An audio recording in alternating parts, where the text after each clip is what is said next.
At the end of the last tape, we were discussing the Germans were marching into Amsterdam singing. Mm-hmm. Yeah, they were marching through all of Amsterdam with their tanks and their troops. And, the Germans used to march with the boots and make a lot of noise on the pavement because they had these metal pieces under the boots. So they made a lot of noise, and if you have 250 people marching, that is a really impressive noise that they make, And they were singing their victory songs. And there was one song in particular that they were going to England and that they were going to take over the world, and there's only Germany in the world and there's nothing else exists, and things like that. Did everybody come down to the streets to watch them, or were they hiding in their houses? No, I would say not. The streets was not crowded, but there were people there, and there were a lot of wasn't maybe 10% support for Nazism, even in Amsterdam. People that agreed with the philosophy and the political thinking. So they had support in Holland, you see. How did you feel when you saw them? I felt scared, of course, this awesome power of these people. And but I didn't realize what was coming. I was still a child, so I was not really worried, but I was scared. Not worried, but scared. Yeah. How long did it take for the Germans to conquer Holland? 4 days.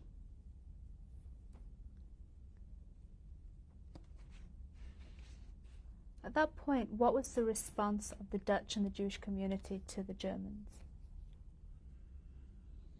I cannot tell you I had a feeling that nobody actually, besides the supporters, liked it very much, because after all, the Dutch are proud people.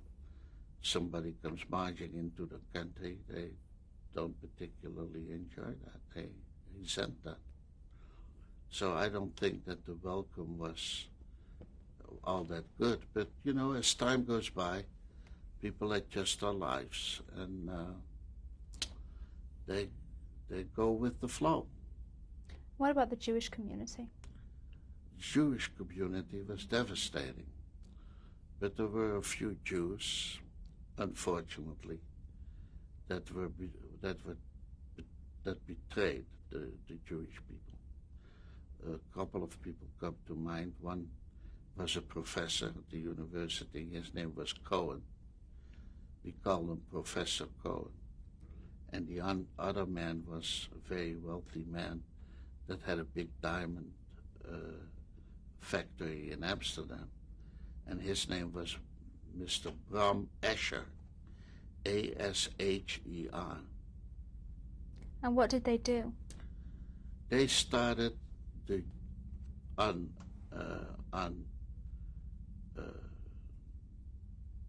recommendation of the Germans, they started a Jewish advisory board.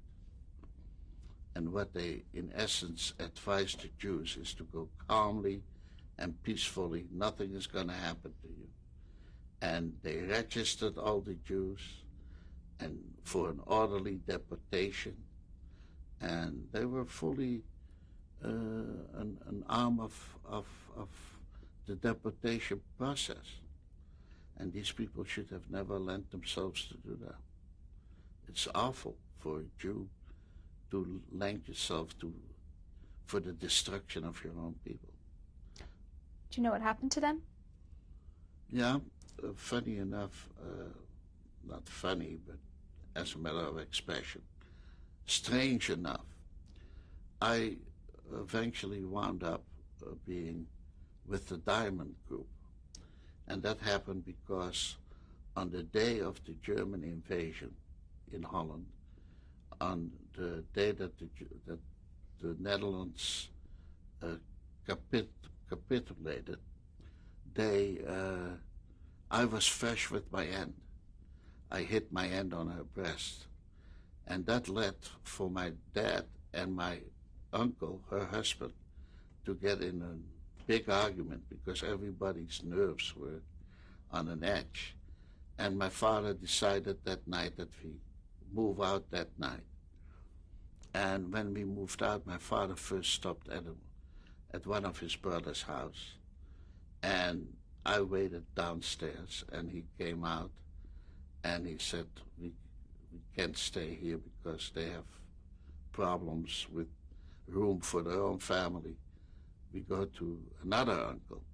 And that other uncle turned out to be the best diamond cutter in Amsterdam, and therefore had a permit to stay in Amsterdam longer than any other Jew because of his diamond work that he did. And that uncle took the liberty of getting me listed in the official records in Amsterdam as his son rather than my father's son. So that actually eventually saved my life, but also took care of the fact that I was exposed to Asher, because Asher was in that diamond group. So I got to know Asher, and eventually what happened to him is that he even sold out the diamond group to save his own life and his family's life. And sure enough, after the war, he came back. But because of his status in the country and because of the money that he had, he was never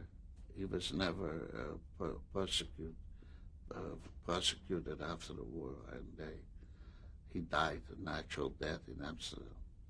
And Professor Cohen? Professor Cohen, I think, was not as fortunate. I think he went himself to concentration camp and was killed.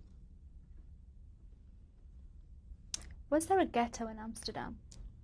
Yeah, there was a ghetto, but it was not blocked off by walls. It was what we call an open ghetto. You could walk in and out, and of course, as a non-Jew, you took a chance to be in the ghetto because you were not wearing a star. So they would come up to you and say, "What are you doing here?" And if you didn't have a good reason, you were out of luck, you know.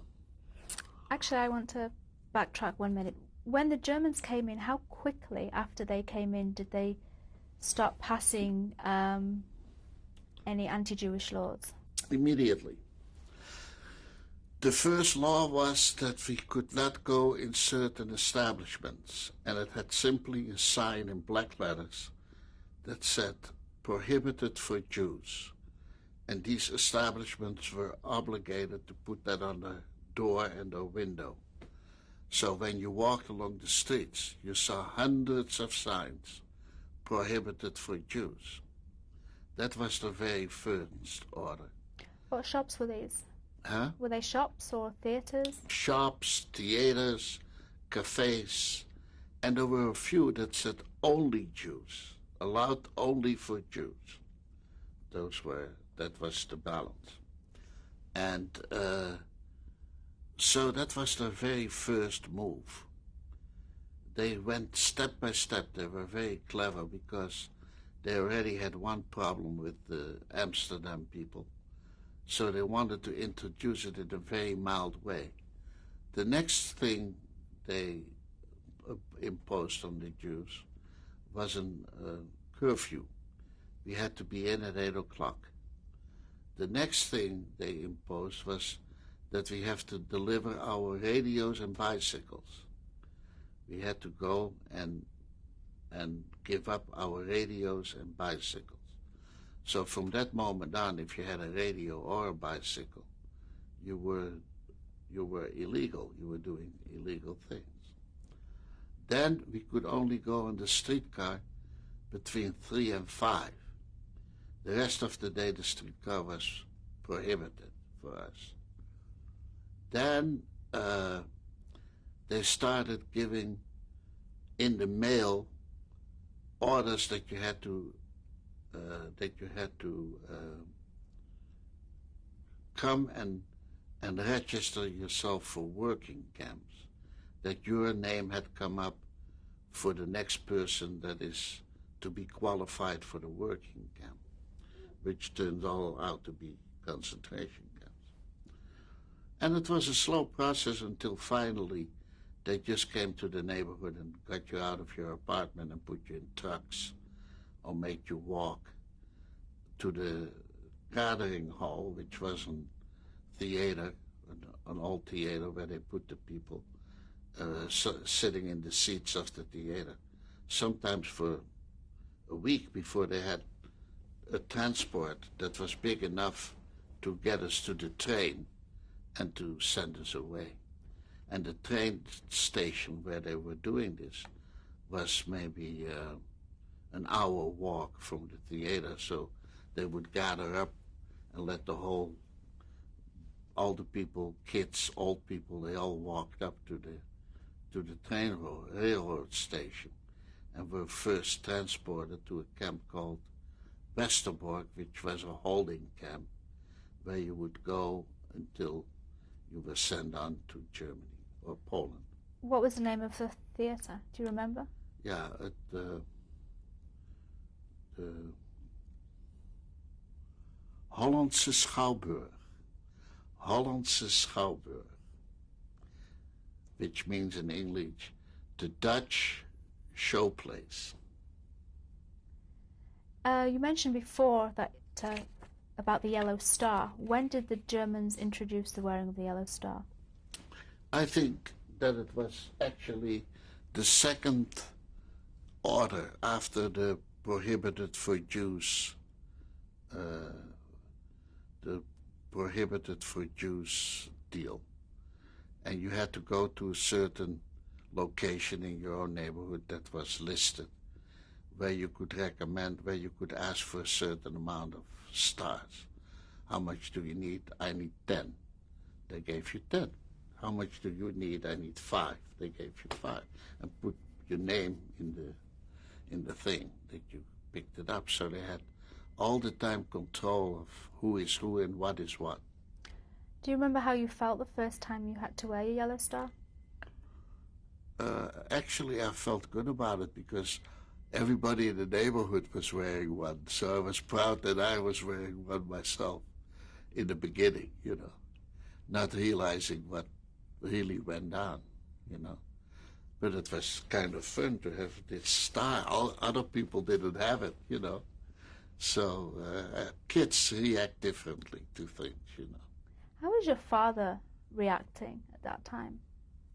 My father became as joyful as he always was. He became very silent and very worried. I cried many times and asked my dad, why are you so upset? Why are you so worried? He didn't enjoy anymore like he used to. He became very quiet and semi-depressed, actually.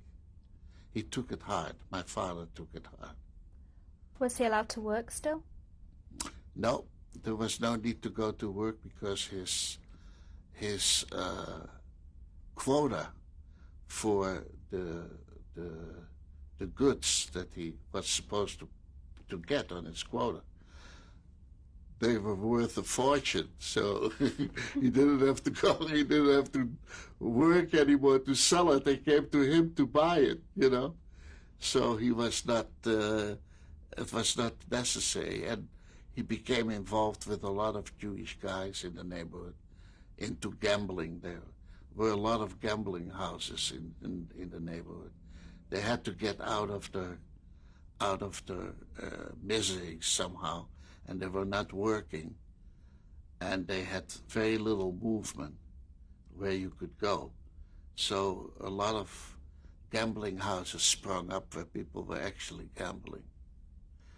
And for big money, actually. I remember that my father lost sometimes over $1,000, which was a fortune, and that he was happy when he won. He was upset when he lost, but at least it got him away from the underlying worry that he had. Now, at that time, were you still able to practice Judaism? Were you able to buy kosher food? Well, I never was into kosher food, but I was still able, until the time that I went away, to go to the synagogue, because I was officially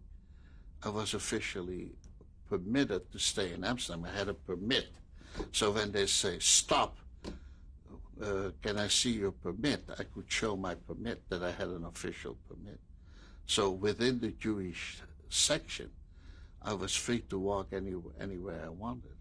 And there was no official order that I couldn't be out of the Jewish section. But from stories that people came from out of the Jewish section, you would be terribly harassed if you go out of, because they see your star. On certain occasions, because I had buddies in the Jordan, like I explained to you, I had buddies in the Jordan. I took my star off and went to the Jordan neighborhood on 3 or 4 occasions. Now, what would have happened if you would have been caught for taking off your star? I don't know, but I was not about to be caught because I wasn't a typically Jewish-looking person. So I had never any fear of being caught. And I was a kid. They paid less attention to kids than they do to adults, you know. How were the kids reacting to the German invasion and all these laws? How were all the kids taking it?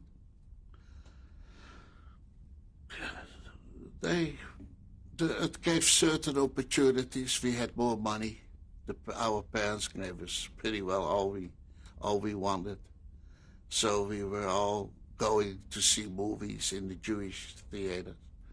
And we were all member of clubs because the adults were more interested in having clubs for Jewish kids so that they had a form of normalcy.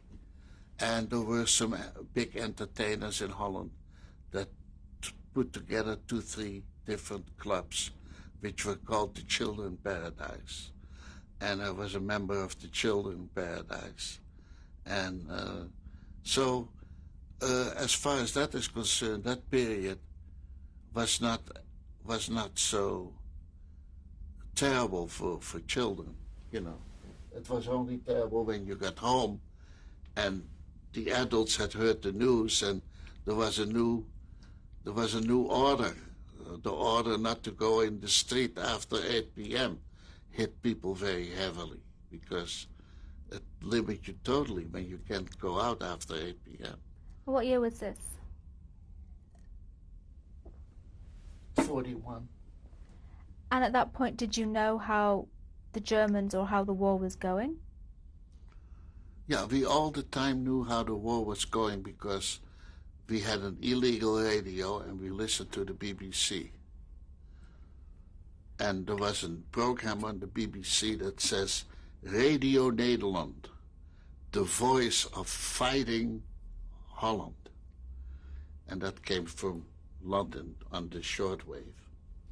And we trying to get it every night. And, you know, it had a certain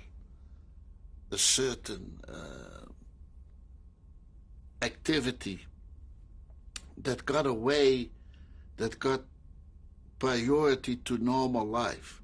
So kids that normally have to go to sleep at 8 o'clock, when there was an alarm for bombing, the sirens went off. We didn't go to sleep until we got out of the shelter.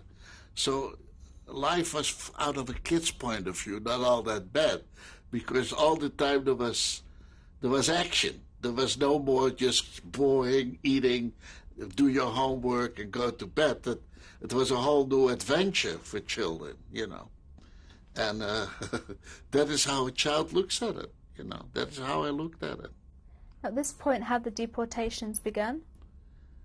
Yeah, at this point, I told you in February 41, the deportation process started to begin. Who was the first person in your family to be deported? a fellow by the name of David Sluis, S-L-U-I-S, David Sluis. He was the first one. And did you say, how did they come for him? He was picked up in the February roundup. My father was picked up but got out of it. David was picked up and did not get out of it, and was sent to Mauthausen. When were your family alerted that you were going to be deported? Well, first my dad was deported. My dad got a notice in the mail. Oh, by the way, the mailman became the most important part of the day, the mailman. Did you see the mailman? Did you see the mail?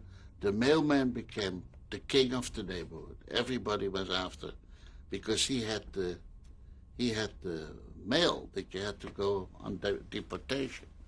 So my father received a notice like this and decided to go. And I was left behind with my uncle.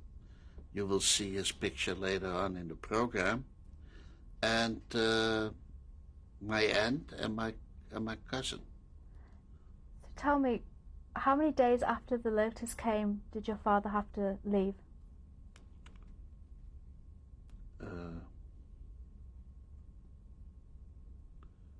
A little more than a year after the Germans came. No, when did he receive the notice? So the letter came, and how many days after? Oh, then you have usually 10 days or something like that, yeah. Do you remember what the letter said, how it was worded? Or how your father explained it to you? Well, he said, we were familiar with these notices. He says, they got me this time, I have a notice. And don't worry, you're in good hands with your Uncle Philip. And be brave. And we see each other when the war is over. That was his attitude. Where did they say they were taking him? To work in a working camp. You are hereby notified that for the purpose of working in a project in Germany, you have to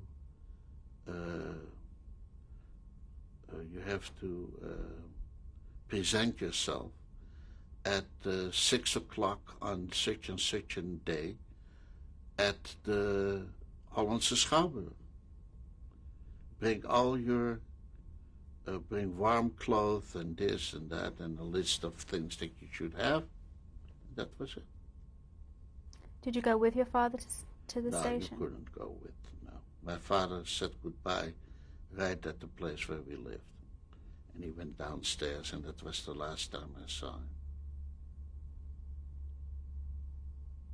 What happened then? Well, then we never heard from him again. No, that is wrong. We heard from him. My father was very well known, as I told you. And the person in Westerbork that was the engineer on the train that brought the train in and out of Westerbork, he knew my father because my father had lived on trains. So he knew my father very well. And he offered my father to take him out of the camp on the train. And my father accepted that. And then my father must have been around Holland for a couple of days and couldn't find a spot to hide. So he went back to the guy, to his house, and told him to bring him back. The guy almost collapsed when he heard that he wanted to go back. He just got him safely out of the camp. But my father didn't have the courage to see it through. Also, my father looked very Jewish. So when that happened, when my father had escaped, the engineer let us know through some ways that my father was escaped, not to write him letters or stuff like that. And then after that, we were informed that he had gone back, to the camp. And that was the end of that. Did your uncle and aunt ever think of leaving the ghetto or escaping or finding a place to hide? No, my uncle was a very Jewish-looking person. And you will see the pictures, both of my father and my uncle. And they couldn't be in the street for more than 10 seconds or somebody would understand there's a Jew walking there. So it was an impossible thing for them because you had to be without a star. And people look at you and they see how Jewish you're looking, and they're not interested. They're only interested if it stands a chance. But if it doesn't stand a chance, they're not interested in risking their life, you know. When they saw my uncle and also my father, as it proves to be, the people were not interested. They simply said, we can't do it. You look too Jewish. The neighbors will pick up on it immediately. So it was impossible.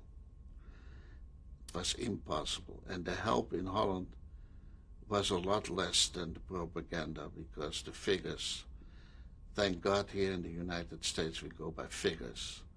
And the figures show that more Jews got killed in Holland than in any other country in Europe, including Germany. So there were more. Germany was better for Jews to save your life than Holland. Not by much, but you know what I'm saying.